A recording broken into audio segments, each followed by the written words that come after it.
Hey there, entrepreneur, and welcome to today's show. You're in for a treat. This is going to be a fantastic conversation. I'm here with renowned speaker and equity consultant, Dr. Nancy Dome. Now, Nancy co-founded Epoch Education in 2014 to provide leaders in education and business with accessible professional development in diversity, inclusion, and belonging and equity. She has been an educator for nearly 3 decades. That's a lot of experience, folks.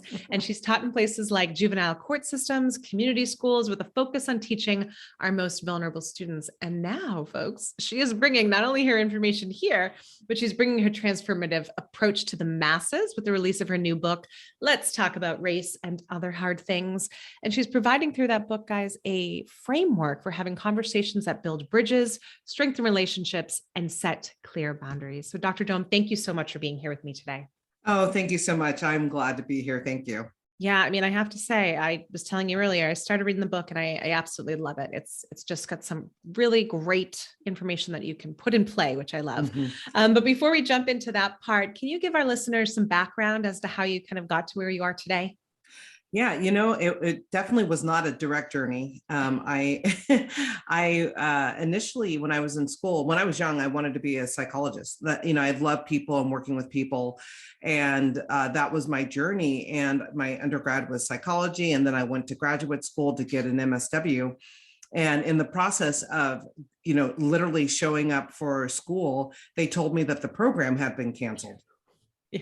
And and they're like, well, we sent you a mail. I'm like, well, where did you send it? And they said, well, we sent it to to the university. I'm like, well, I graduated and I moved back home. So here I am in the UK, having sold everything I owned.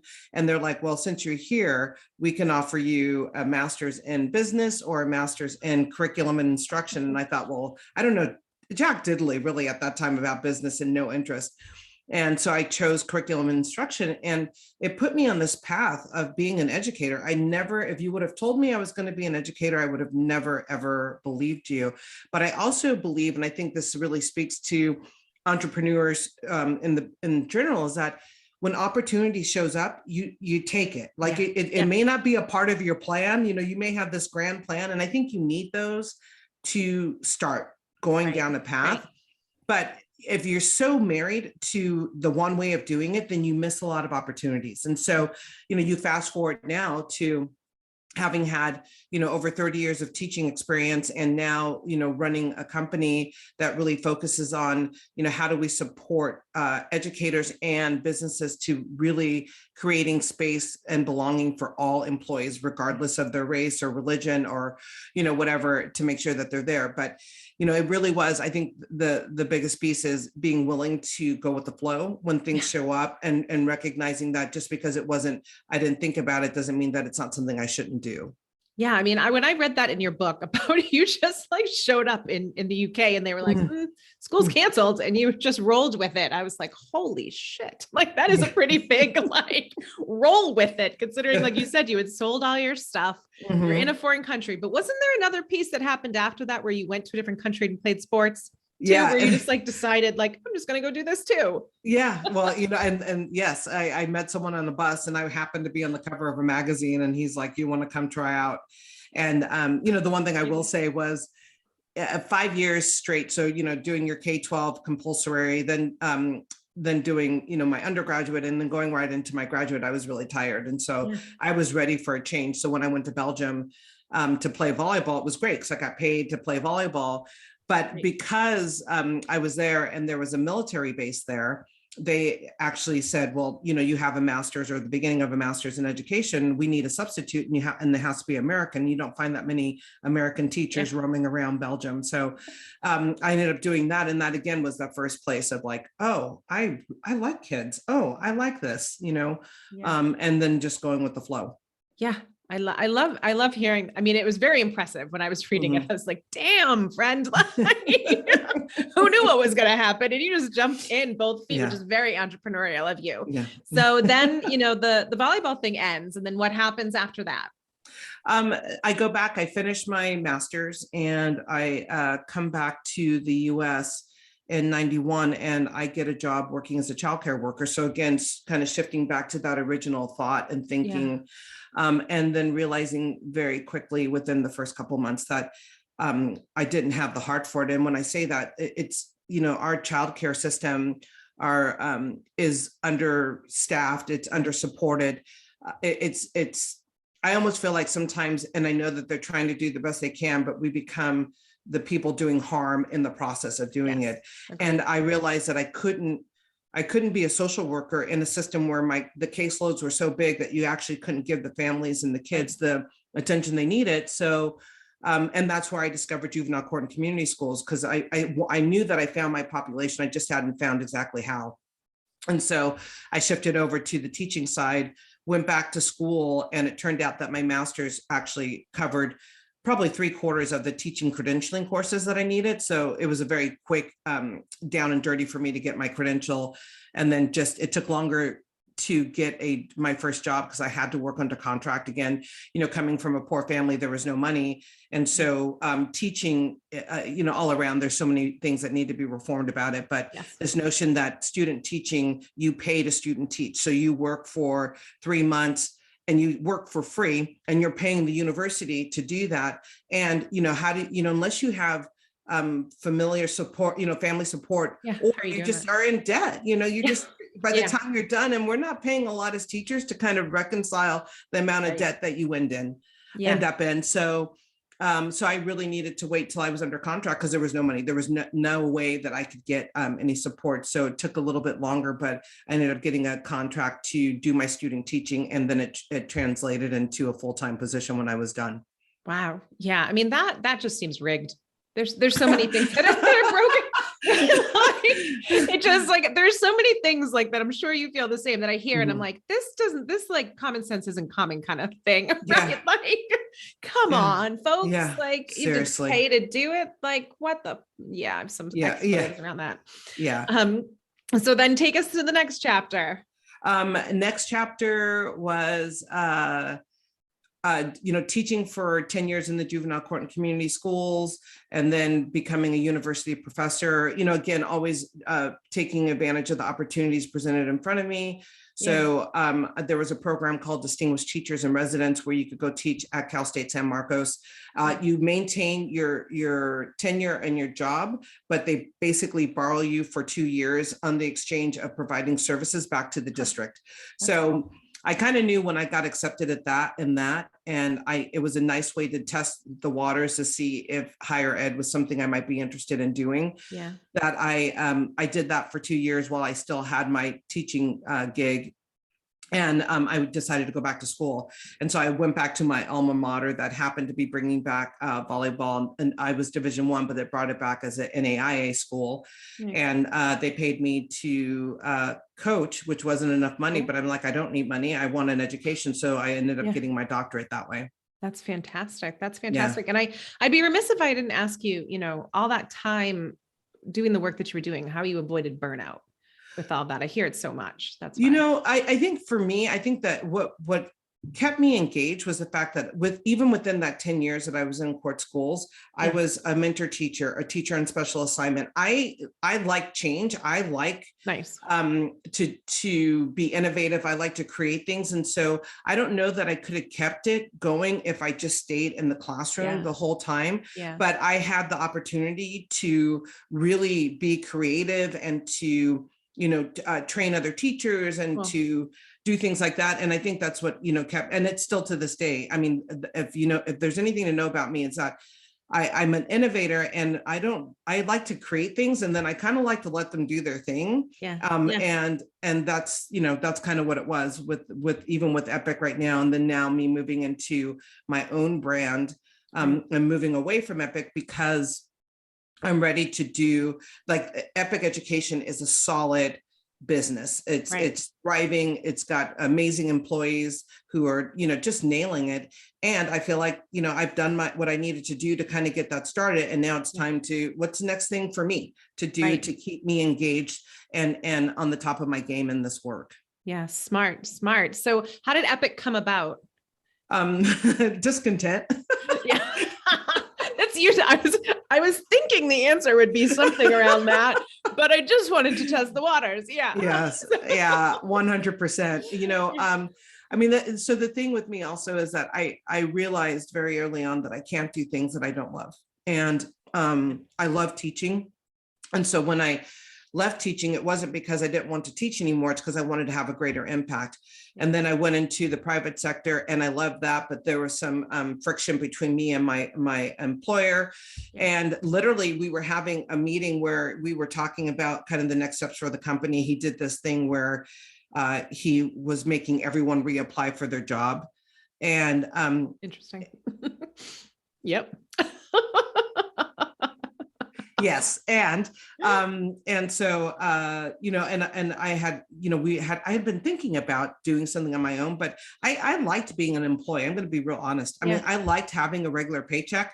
And if I love what I do, then I was content. I never, ever thought I would be a business owner. So I need to put that. I always thought I would work for someone because of the occupation that I had chosen. Yeah, right? of course. And so, you know, this moment of, you know, discontent of knowing I can't be here anymore.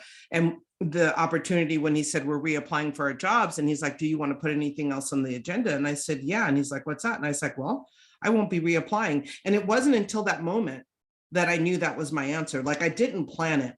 Right. And so I'm not saying that was the brightest thing, because I did have a mortgage and I did. Yeah. But it just came out. It came out at the right time. And it did. And you know, it's right if you pay attention to your body, because the minute I said that, it was like the heavens opened up and angels sang and the weight came off my shoulder. And I was like in this place of utter contentment where I knew in that moment I had made the right decision. And I didn't have a single plan in place, but I'm a hustler. And, you know, I always say that I've been poor before. You know, my family, we grew up on food stamps. I know what it's like to struggle. And if I can be poor again, because I know that I won't stay there long. So if this is the thing that breaks this one, then it's broken and I'll jump back in. So yeah. I mean, what you just said is a great parallel with resilience in general. Yeah, like absolutely. Once you go through the adversity, like you've been through the fire, you're like, like a lot of people would say like, well, what about when the pandemic hit? And our family over here has been through so much shit that I was like, we were just kind of like, another fucking thing. Yeah. Like, you know, for real. You know, we were privileged enough to say that, but you know, at the same time, like you're right. If you've been in those circumstances, it gives you a little bit of a higher risk tolerance, I would think. Absolutely. And, you know, and I think that it impacted, I remember doing a presentation not too far before I ended up leaving that previous job. And someone asked me why I didn't have kids. And it was interesting because I hadn't, you know, it's just something that I kind of really didn't think about. I always thought I would be a mom, and it didn't happen. Right. I really wanted to be a married mom. I didn't want to be a single mom. And I'm not, this is not a slam to single moms, but I'm a product of a single mom. And so my thing was, if I didn't have to start off that way, I didn't want to start off that way. Right. Like I might end up that way, but I didn't want to start off. Right. But also what I realized in the question, because I was really leaning into my feelers about it, was that I was afraid to have a Black child. And that's what it ultimately came down to, was I didn't feel that I could protect, especially a Black boy. If I were to, and we are boy producers in my family. And so there's a very good likelihood that I would have had a boy. And I had this fear about having a child that I couldn't protect. And it really, it kind of hit me. But the upside of it, you know, because I'm always a glass half full, was that I have a million other children because I didn't have my own, right? I get to do this work and I get to do it with that energy and enthusiasm because I don't have to come home and do that. But it also meant that it gave me freedom always to guide my own destiny, to be the director of my destiny. Because had I been married, had I had kids, you know, I would not have been able to quit on the spot like that. Right.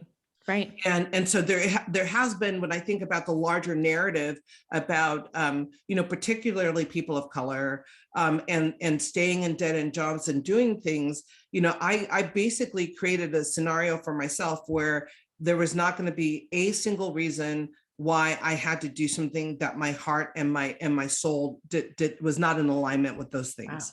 Wow. Impressive. Number one, that just fills me with so much sadness, what you said, but I applaud you. On the upside of it, I have friends who have said the same thing to me, about the reality of the situation. And I have two boys myself, and I I can't even. Yeah. It fills me with so many different emotions, but I really applaud you for looking at the glass half full, because I would have been pissed off, Yeah. and I'm sure Well, you there's were on that some too. levels. I was going to say, Yeah. I mean, how full does it mean that the bottom half isn't boiling sometimes, Yeah, exactly. But I don't live there. I can't live there because I can't do this work and live in that place. No, because it doesn't move anybody forward, I would imagine, right? It just causes you to be more angry in your own house. Yeah. Right. So talk to me about this new chapter of your life, because I want to get into the book, but I want to get excited for you too in this kind of new chapter where you're stepping it into your own brand. Yeah, it's all very new. We're still even defining. So the things what I basically have done is taken out the things that I love the most. So I love that I started a business. Yeah. I did not love running a business.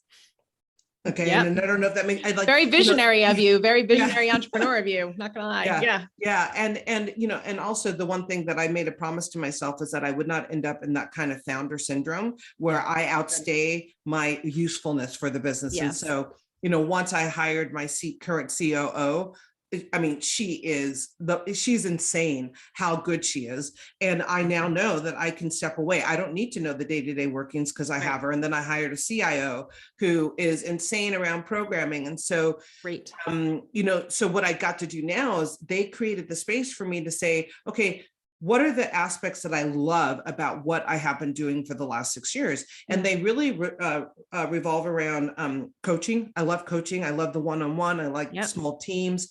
And I really wanted to do more around keynoting, but like motivational keynoting. Like, so, and once we got really clear that compassionate dialogue was the pillar, it wasn't just a tool, but it's a pillar of which a business is built on, then I'm really talking about how people can have any conversation. I'm focused on DE&I and belonging, but other people are focused on other things. And this tool is effective across the board. And so I can really help people, really build those bridges that we were talking about and break down those boundaries,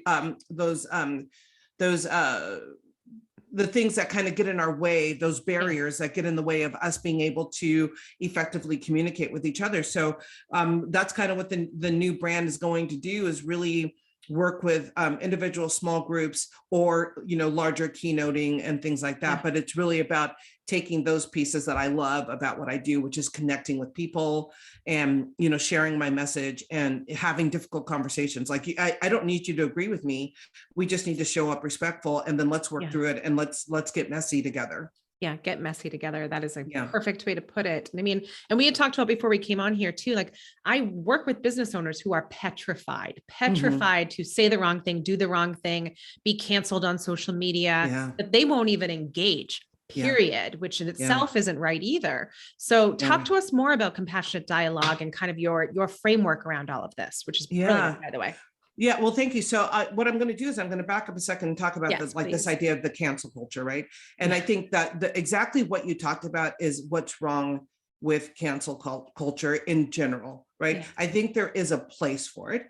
And the place is for extreme things. When you see extreme stuff happening, it's got to happen. But, the fact that we've made it so hard for people to take a risk, because they're afraid of saying the wrong thing or the negative impact that it might have on their business, we are making sure that no one's talking about this. Yeah. And what we need are people to talk about it. So what does it look like? And this is the compassionate dialogue piece, to actually show grace, to give yourself and others grace to make a mistake, to have a human experience. Because you know what, it's like, thank God that there was no social media when I was growing up in the 70s and 80s. Honestly, I would have been canceled and forfeited. And, I mean, I did all of the stupid stuff, and we all did, but because it wasn't, it wasn't saved forever. There's no proof. There's only memories. There's stories that exist, but there's no proof.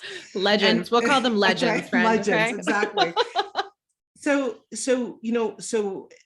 we basically have made it impossible for people who are interested to lean in and do this, for them to do it because of that fear. And that's what I'm really pushing against. So when I talk about, like, if compassionate dialogue says, okay, I recognize that I'm offended by what you just said, but my interruption is compassionate, which is, let's get to the bottom. Let's get to the intent of what that meant. So maybe you didn't even intend to offend me. I can let you know the impact is that I was, and we can have that conversation and we can move forward and grow together.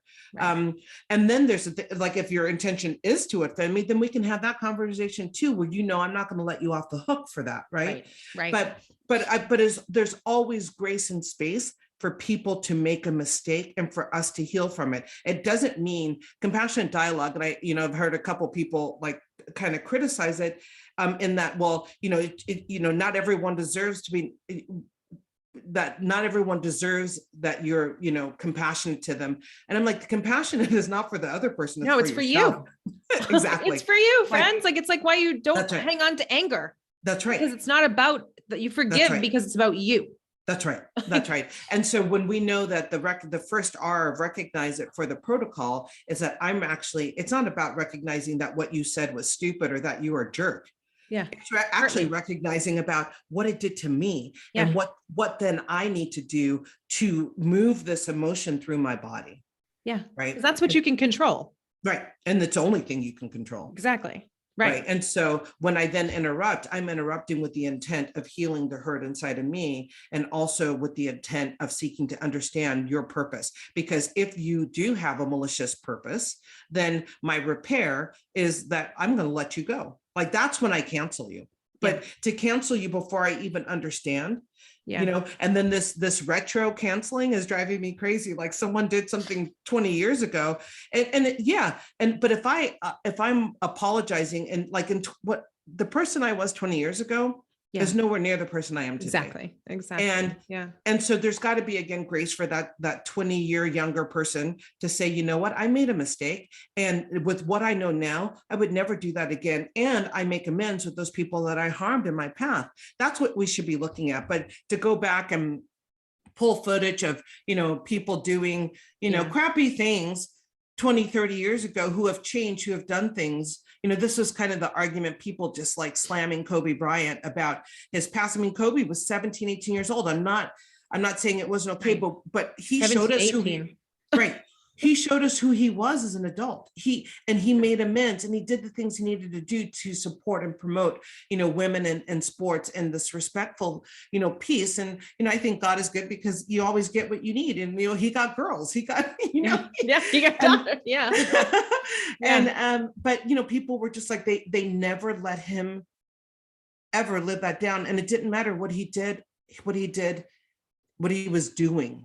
Right. It didn't matter what he was doing. And I think that's kind of so compassionate dialogue, like, those are the conversations we get to have about, like, so because if we don't believe that even someone like him can make amends and do right, then why really do we have a juvenile justice? I'm not juvenile, but a legal justice system, where we incarcerate people.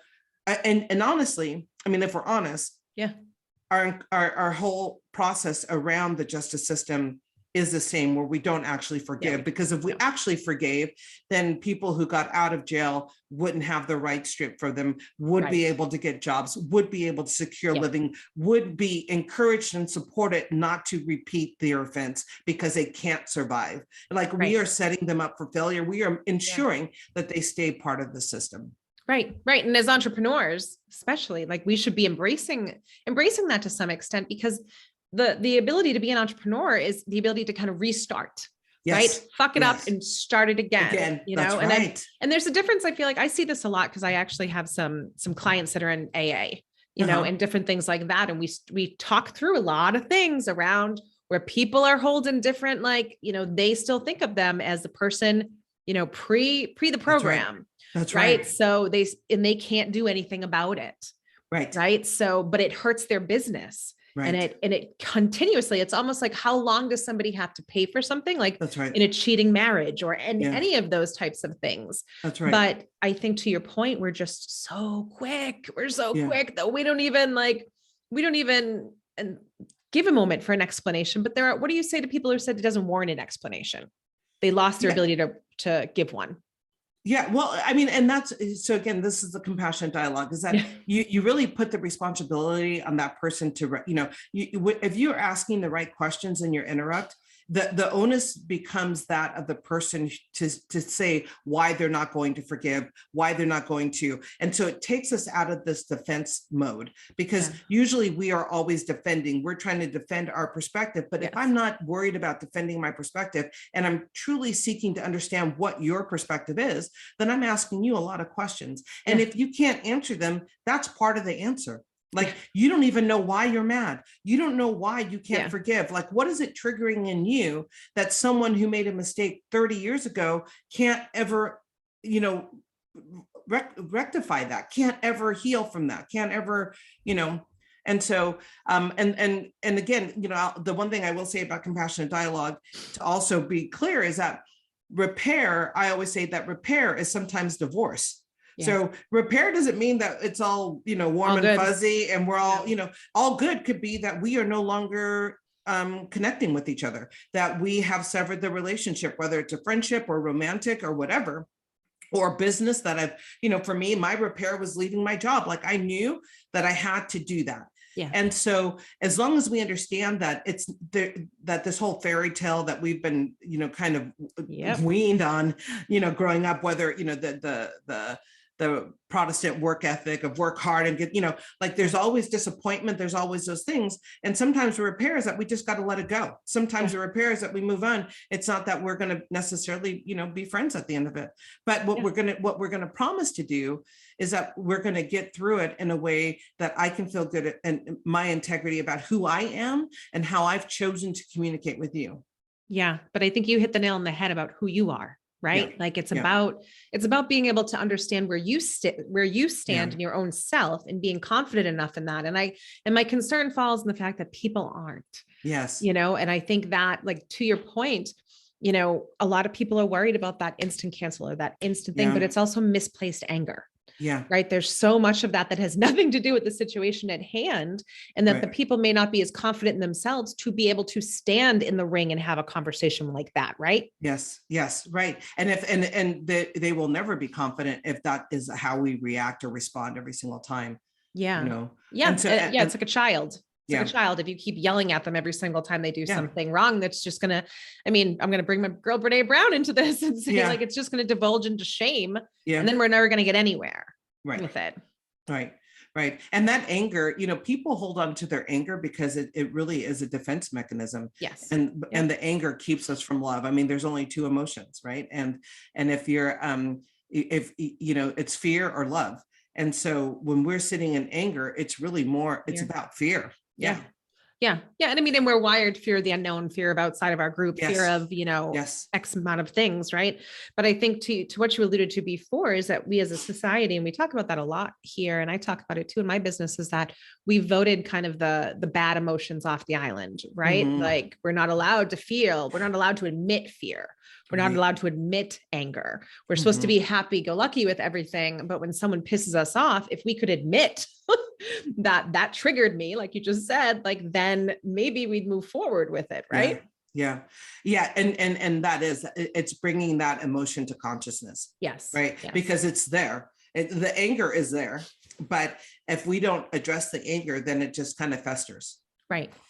And so if I'm talking to my entrepreneurs out there, right, who are trying to bring this sort of a thing into the workplace, internally and externally, what would you say beyond, like, kind of what you've said so far? I think it's definitely worthwhile. If you can get an organization, and we have many, many models that use this protocol, your efficiency is increased. Like, people are having those difficult conversations. And it also, what it basically does is it helps you put a lens on that begins to have you look at things differently, and you stop being conflict avoidant, because the reason why things don't get done is because we're afraid of conflict. And so we do a lot of back end deals, things on the sly, like, let's just kind of circumvent this person here. The meeting after the meeting. That's right. But those are the things that build resentment. They build distrust. And so, what would it really be like to just sit there and know, okay, this is going to be a hard conversation, but we're going to have it, and we're committed to having it to the end. And so, this work I think is powerful because it actually helps create healthier organizations that can then look at their climate and culture and really begin to shift what those things feel like, so that they're not so toxic, so people can actually feel like, what, my voice is valued. Yeah. I belong here. Yeah. And I mean, and the thing is too, is like you said, like there has to be, in order to have those conversations, like, there has to be some sense of security, I would think, right? Because you're not just going to open up your wounds and be vulnerable without there being an appropriate container to be vulnerable in. So if you're going to sit down with employees, but you haven't laid any of the groundwork for any of this, and then I've seen people get mad that their employees don't just like open up and have the conversation, right? So any of those kind of steps to lay that groundwork that you would recommend? Yeah, one, you have to do your own work, right? It's like you can't, I think that's one of the biggest kind of shortcomings of businesses that implement new initiatives and things, is that they actually don't really know what they're doing themselves. They bring in a new thing and we're going to do this together, but you need to do your own work. And part of compassionate dialogue is us being able to release our attachment to outcome. Release our attachment to, like, it's not personal. You could be yelling and screaming at me and it still isn't truly about me. In most cases, it's about you. Right. And that's the piece of, like, when you open those floodgates, people are it means that, like, I've literally, in my organization, I've had people say things, because it's there. And we always say, like, let's try not to weaponize the protocol, because you can weaponize it and say, well, I'm going to RIR you. And but if there's no compassion, it's just a weapon. It's just a weapon. Yeah. And you're othering at that point in time with that stuff too. Yeah. But you do have to, like, I've literally had, employees, they let me know, like, if I've done something or said something that wasn't congruent with my message, there is space for them to call me on it, and 100% no retaliation, because I'm comfortable in hearing it, because I can now sift out, because I realize that the protocol works. I can sift out what's mine and what's not mine. And what's mine, I own. And I again, if I need to make amends, if I need to change something, I'm going to do it. But what's not mine, I get to come back and talk about, okay, I hear this and this piece. Let's talk about where this is coming from, because I did this thing and you've made it this thing. So what is that about? So we have that opportunity to have that dialogue. So companies who want to do this, it's really, people start it, practice it, and it's a journey. It's not a destination. Exactly. So there are times I've been doing this for 15 years, using this protocol, and I use it pretty consistently, but there are moments, and I say this in my book, like, I don't ever use it with my sister. I'm a twin. We yell and argue. My husband leaves the room because he's like, oh my God, they're at it again. Like, there's going to be people and times that the protocol just isn't going to show up, but eventually it'll come back around. And so it's not about guilt or shame or blame or I didn't do it. It's about practice. If you want to be good at anything, it requires practice. If you want to be good at playing a sport, speaking a language, being an entrepreneur, it's practice. You don't just say one day I'm going to be an entrepreneur and I'm going to make millions and millions of dollars. Those people who did that, good for them. But the most of us don't. That isn't how we start. And we got to be willing to take risk. Yeah. And again, going back to that, there has to be a container in which you feel secure enough to practice. Yes. So, but also to take it back a notch too, where you said it's not personal. You see that a lot too, right? Where people are like, how can it not be personal? Like, how can it be like, it was race, it was this, it was that. Like, how is it not personal? So can you dive into that a little bit? Yeah, because they don't know you. Right. The only way it can be personal is if they know you. So my sister, it's personal because she knows me, right? And we get to deal with that. But in general, especially when strangers, like, and I'm sure you've experienced this, having a podcast and doing the work that you do, every now and then you get a troll on your accounts who just, they take something completely out of context and like, they don't even know me. And so I get to decide each time if I want to engage or not. And I would say that I'm getting tired of just like, I figure I want to engage with the person who genuinely wants to have a conversation. And when I put it out there that way, it's like crickets. There's no response. And so what I started to realize is most of these people are, it's the analogy, and I don't know if you've maybe I'm just the first one coming to this and maybe everyone knew this, but we always talk about internet trolls, right? And I always thought troll, Troll, like a troll, like a little, That's troll. not what it is. No, well, it could be, but what I have learned since is it's troweling. Like when you fish and you just drag the line to see what's going to bite.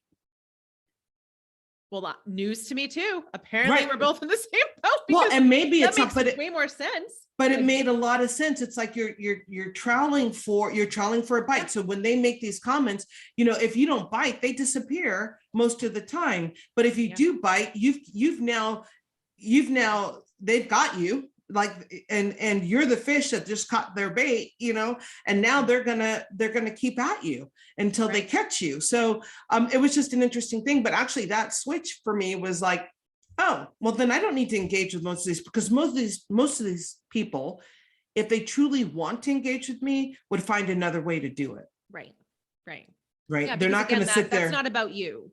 Right. That the comments and stuff. And I talk to employers rather, and clients and stuff like that about that too, because, some of these small businesses are terrified of somebody coming at them in the comments. Right. And I'm a big proponent of, like, go straight to the business until you start, like, commenting and throwing names around and everything else. But, at the same time, that does make a lot more sense. I don't know how I didn't know that either. Yeah. But well, I don't know. Language is there's so many words that we use that if we actually stopped and thought about them, we probably wouldn't use them anymore. Agreed.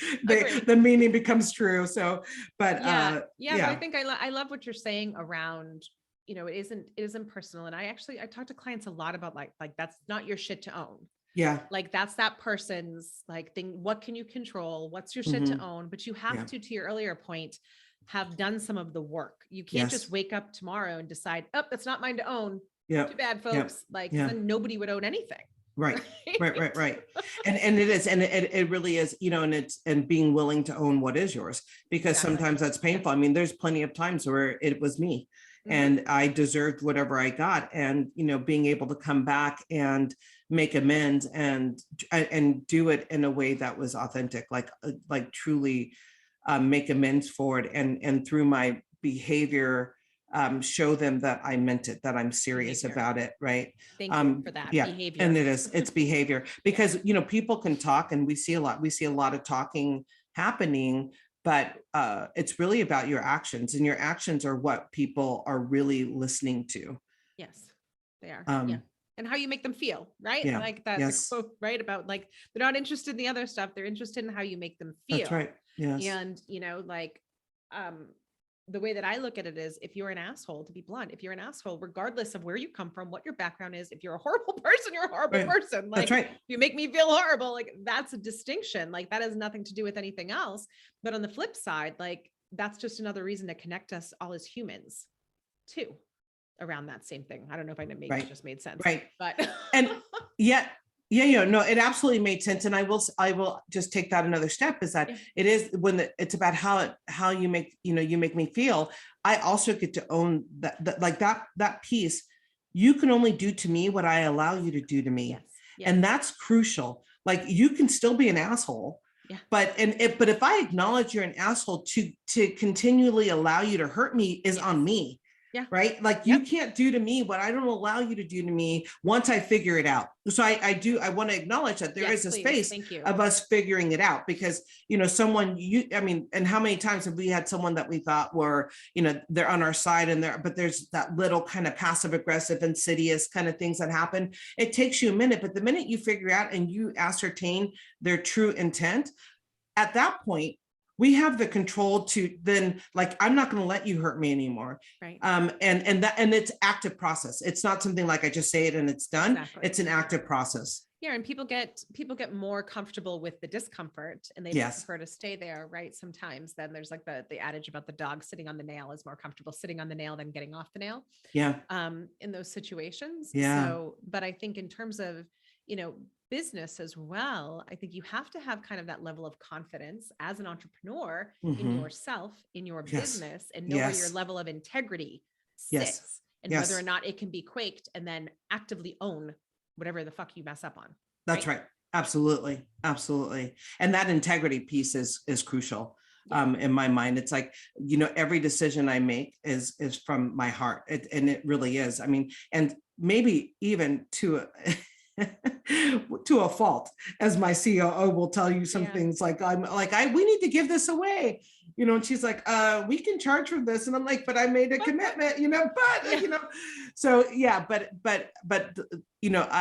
I need to, at the end of the day, I need to go to sleep every night and know that the decisions I've made around my business and around my clients is really from a place of integrity. And if there's ever a day that I can't go to sleep and know that that's true, then I need to do something else. Right. And I think integrity meaning like behind closed doors, in front of closed doors, consistently across the board, right? Because I think that's where people get into trouble and where they get caught in shit, like publicly. Because that's right. You're not living the same value set that you're living out loud. You're living different behind closed doors or vice versa.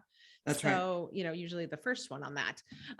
But in terms of kind of helping our entrepreneurs out, are there any kind of last little tidbits that you would tell people, that are entering into these conversations or trying to navigate the waters? Yeah. The first one is take that first step.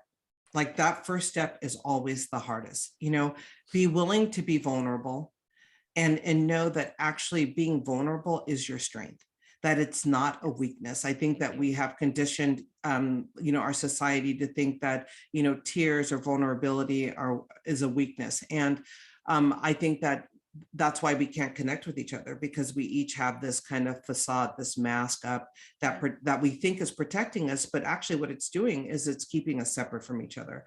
Right. So I'm going to show up 100% me. I'm going to show up 100% vulnerable. I was doing a keynote and one of the teachers was a victim of the Las Vegas shooting, and I found out right before I got on stage. They had announced it, and they did a moment of silence and acknowledged that the school that where she worked was not going to be present that day.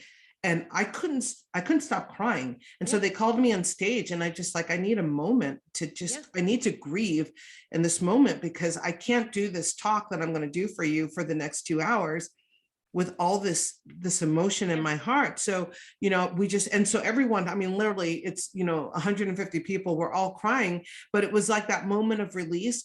And for me, I feel like that's my power. That's my superpower anyway, is that I feel like by being vulnerable and allowing space for other people to show up vulnerable, because someone's got to take the first step. Yeah. And everyone's always waiting for somebody to take the first step. That's and right. You probably find this too, when you give talks, like there's always the person that comes up after that's like, I thought that was just me thinking that stuff, or I thought it was me. Right. And thank you for being the one to model it. So then I didn't feel like I was a weirdo or alone in whatever the emotion was. And it gave me permission then, because that's the floodgates, right? No one asked a question, but then the first person asked, and then everyone follows. And so that's the advice, is like, be willing to be the first, be willing to be vulnerable and recognize that vulnerability doesn't make you a sucker or whatever the words that, people are using today, but that actually it puts you in your integrity, it puts you in your strength. And it really puts us in a place that I think we were meant to be, living in a community with people, in a society where we have to engage and where we're really interdependent. We're really dependent on each other for our survival. Yeah. I mean, that goes back longer than we've been here, right? Yeah. Just that need for community and that need for approval of the tribe and all of that good stuff. Like it's so true. But I think everyone's so scared too. I mean, I know, like, I get scared to ask I was scared coming on this podcast. Oh. One smart lady friend, so, I get scared to ask the questions. And I know I talk to other friends about that too. And they're like, I'm nervous to ask it because of, especially if you're an owner, liability and blah, blah, blah, and all this other stuff. Right. But the other piece to that would be then, if that's really where your fear is, it's like, one of the things that I talk about is contact theory, that the way that we get over our fear is through contact. Like I may be afraid of something. It's like, I'm afraid of the water. So you go to the water and every day you get over it, but it's also the same with people. And so if you are in that place, as you just described, where you're just afraid and you don't know how to start, find that safe zone, start the conversation with people, start in that comfort zone where for sure that there's safety, and then the more you practice within that space, the easier it is to bring other people in. And I think that we would be surprised at how many people are willing to actually have this conversation if it's authentic. Don't come to me and say, well, you're Black, what's your opinion on the state of, the like that. But if you really want to talk to me as a person, and cool. and we've had some contact, and it's like, ask permission, like, hey, I'm really curious. Is it okay if I talk? Would you be willing to have this conversation with me? You would be surprised how many say yes, because they want to have this conversation. Yeah. Yeah. But to your point, like, you're not like the token person. That's right. Right. Like, I think that's what I get sometimes too, is like the token woman. Yeah. Right. Yes. And I'm like, yes, well, I'm a little bit more than that, but I can't speak for every single one on the planet. Yeah. But, I think, to your point, it's getting to that human level where we can all connect. Yes, As well, absolutely. Regardless of that's right. what it is. And I don't want to sound too pie in the sky, but I think it's well, no, well, so we got to have a goal, right? Yeah. One strategy that I use to keep me in my in a place of discomfort, and it's a healthy discomfort, right? Yeah, is and it was taught to me by a coach. He said, he called it the month of no. And the goal is to collect as many no's as an entrepreneur as you can. Yep. And I was like, really? He goes, yes. So, ask for the most, audacious request that you can think of, and ask for it. And so you have to, and your goal is no. And so that's one, it gets you used to hearing no, because we hear no. And again, we take that personally, like, oh, they rejected me. Yeah. It's not good enough. So one, it kind of, begins to override that training that we had about hearing no. But two, what my biggest lesson was, in my month of collecting no's, I could not collect a single one. And so what that meant, and what the ultimate lesson was that we were not asking enough. So if I could offer anything to an entrepreneur, is like, ask for what you want, and ask for it, because we might be surprised that there is someone there who wants to make it happen for you. Yeah. That's right? interesting, because you hear the month of no in regards to sales. Okay. Right. Like that's oh, I've thing. never heard like, that. Yeah. So okay. just so you know, like, that's a thing in sales. But I mean, imagine if we did the month of no across different aspects of our lives, like you're saying, like, I want to hear how many people don't want to talk to me about X, Y, and Z, right? And then what if somebody does? Like, that's a really great way to flip it on its head. And then, your world can shift. Just from that one conversation. Absolutely. And just by seeking that. And so, I've never been in the retail space, and so I didn't know about that, but it makes sense. And I tell you, as an entrepreneur, like, that is something, and I've taught it to a couple of my friends, and it's already changing their lives. And what they're finding out is that we are thinking too small. That there is that the people actually, when you have a mission that people can get behind, when your integrity is there, when you're that person, there are people who want to help you manifest those ideas. And we don't give them an opportunity because we're afraid. We don't want to feel like, and I know for me, growing up Black and poor, I felt like I was representing, oh my God. representing like all Black people. And so like, I didn't want someone to ever think that, oh, I was this, or greedy, or not a good, whatever those whatever those things were, that fed into the stereotype about what it meant to be, this, and especially starting a business and needing to get seed money, and being afraid to ask people, because I didn't want them to think that it was a bad investment. Right. That somehow investing in me would be a bad. And so that was all my personal work that I had to do. And I wish somebody would have told me about that month of no then, because I would have asked a whole lot more people. But because I think, again, like you're exactly right. Like the nervous system reaction that most of us have when we hear a no is such a personal rejection. And I wish it was as easy as like, don't take it personal. Right. Because like, you can't, like, I'm a big proponent of like, you can't take the personal out of business when there's people involved. Right. But, to your point, the more you do it, the more you're scared of it, you got to do it. You become less scared of it and more comfortable in the discomfort, which is brilliant. And I guess in the way that you've just said it, the maybe a better way to describe it is, when I say don't take it personally, it's like, don't let that stop you, and figure out what's yours and all that. Because I think a lot, especially for women, and then add people of color and women on top of that, I think that we end up claiming a lot of stuff that doesn't belong to us. Agreed. Yeah. Because we don't, I think that's the thing, is 9 times out of 10, like you said, it's not ours. It has nothing to do with us. The guy who cuts you off in traffic, the person who's rude to you behind the cash register. That's right. And nothing to do with you. Yeah. Like that has to do with them having a shitty day, unless That's you right. are being a jerk. Like, That's right. then That's that's right. a different conversation that we can And have. then But you know know, that. because you've known that you were part of it, right? Yeah, That, you know. exactly. Exactly. Well, and on that note, well, this has been a fantastic conversation. So can you tell people, where they can find out more about you, because they should be buying the book, they should be doing all the things. Oh, great. Yes. So my website is drdnancydome.com. And there's all information, all my Twitter, my Instagram, all those places are listed down there. That's the first place to take a look at what I'm doing. And then of course the book is available on Amazon. It's also available at Barnes and Noble if you don't do Amazon. Book Baby. It's kind of all over the place. And we're trying to get it into some more local bookstores as well. So Beautiful. There's a lot of avenues to purchase it, but I think, the whole purpose of the book was to be approachable and to help us start this conversation. It's not the solution, but it is a process that I think that if you do it, it can actually go a long way in moving you forward in these conversations. And as you said, like take the first steps, right? Yeah, like, there needs to be someone to tell you how to. Yeah. Right? So yes. why not you, friend? Well, Yes. Thank you so much for being here. This conversation was pretty amazing for me. Oh, thank you. I appreciate it. I enjoyed it myself.